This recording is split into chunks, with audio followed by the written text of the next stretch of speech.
اللي حصل مع العربية دي بالرغم من شعبيتها القوية جدا ما بين محبين السوبر كارز كان غير الطبيعي. كلامنا عن اليابان وعربيتهم تويوتا سوبرا. الجيل الرابع من تويوتا سوبرا ام كي 4 كان اسطورة الشوارع. موتور 2 جي زي ده ما كانش مجرد موتور، ده كان رعب حرفيا. ومن ضمن الحاجات المهمة جدا اللي زودت شعبية الام كي 4 ظهورها في فيلم فاست اند فيوريوس مع الراحل بول وولكر. وبالمناسبة داست على وش فيراري في الفيلم ده. بالرغم من كل ده الا ان هي اختفت عن الانظار من 2002. استمرت بالظبط من 1993 لحد 2002. بعد كده مفيش سوبر. في 2019 اليابانيين قال لك يلا بينا. وبما ان الاسطوره رجعت فان هي ترجع بالحته اللي على الحب، بس كان الواقع غير اللي حصل تماما.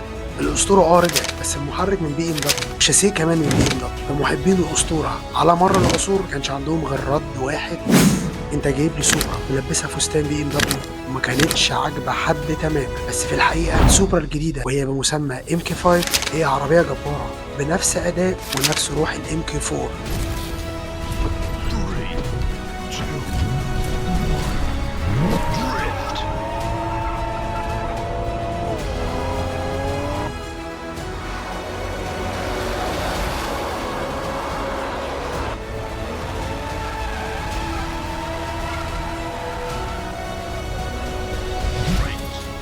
قعدت من 93 لحد 2002 واختفت 17 سنة ورجعت تاني 2019 بشكل جديد بس نفس الأداء ونفس الروح بتاع أسطورة الشوارع ام كي 4. هل أنت من وجهة نظرك شايف إن ام كي 5 يستحق لقب أسطورة بتاع ام كي 4؟